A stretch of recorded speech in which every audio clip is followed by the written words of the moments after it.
sights squarely on the wrist. We are unpacking the upcoming watchOS 27 update today, pulling from some really fantastic insights over at MacRumors.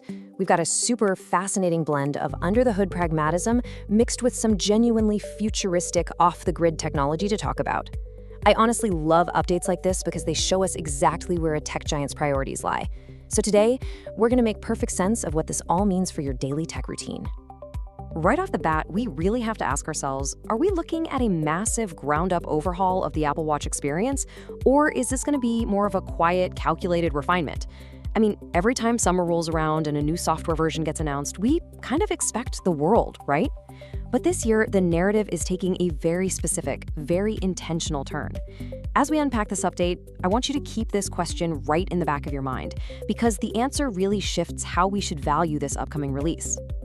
Okay, let's dive into this roadmap for today. First up, we've got a focus on stability.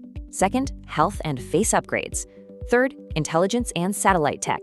And finally, we'll wrap up with the release timeline. Starting off with Section 1, a focus on stability, the foundation of watchOS 27. According to Bloomberg's Mark Gurman, who, is incredibly tapped into the whole Apple ecosystem, Apple is really putting its weight behind stability, performance, and smaller refinements this time around, rather than just dropping a massive list of flashy new capabilities. Now, I know the word stability might not sound like the most thrilling tech news of the year, but think about how often you actually rely on your watch. It's supposed to be this invisible, frictionless extension of your digital life. By prioritizing a rock-solid operating system over flashy new toys, Apple's basically aiming to make the device you already own significantly more reliable. And here is exactly why this matters so much. To fully grasp the need for stability in watchOS 27, we just have to look at the recent patch notes for watchOS 26.5.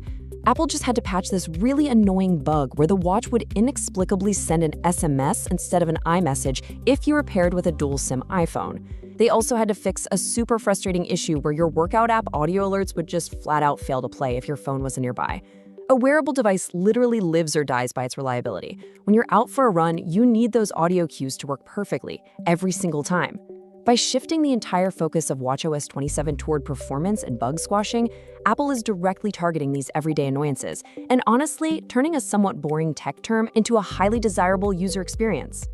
Moving into Section 2, health and face upgrades, practical everyday flourishes. Health tracking is essentially the beating heart of the Apple Watch. Pun absolutely intended there. Gurman's report indicates that improved heart rate tracking is actively on the way in watchOS 27. And while the exact technical details of how they're going to achieve this are still under wraps, the mere fact that Apple is tinkering with the core algorithms of its most utilized health metric is huge. Better accuracy here ripples out to improve your calorie counts, your cardiovascular fitness levels, and basically your workout data across the board. Now, what's really interesting is how Apple is bridging the gap between its standard models and its premium Ultra tier. So right now, that data-heavy Modular Ultra watch face is strictly exclusive to the Apple Watch Ultra. But watchOS 27 is reportedly bringing a new face, codenamed Orchid, to the standard models. Orchid is designed as a simplified take on that Modular Ultra face.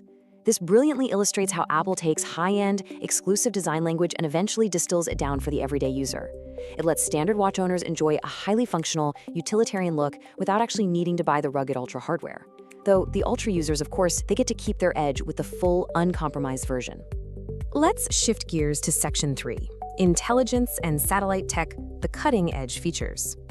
So the crucial point here is understanding how AI actually makes it to your wrist, because Apple Intelligence features aren't just magic. They require some serious processing power.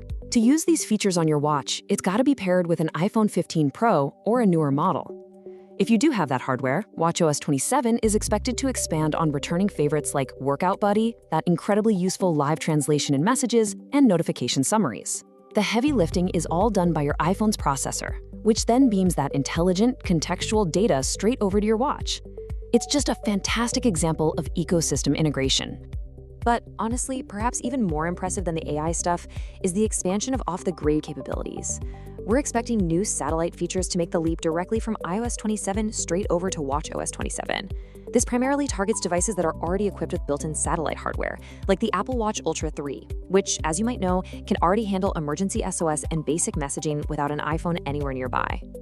The rumored additions coming here are genuinely game-changing for outdoor enthusiasts. We're talking about Apple Maps via satellite, and incredibly, photo support for messages via satellite.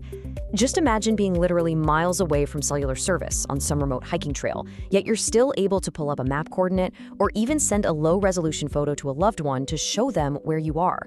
It completely redefines what a standalone wearable can achieve out in the middle of nowhere. And get this, here is a fantastic little did you know surprise that adds some major industry context to all of this. The satellite infrastructure making all of this possible for Apple has historically been provided by a company called Globalstar. Well, Amazon recently announced plans to acquire Globalstar. But hey, before you start worrying about Apple losing its connection, Amazon actually confirmed it signed an agreement with Apple to continue providing this satellite connectivity for current and future devices.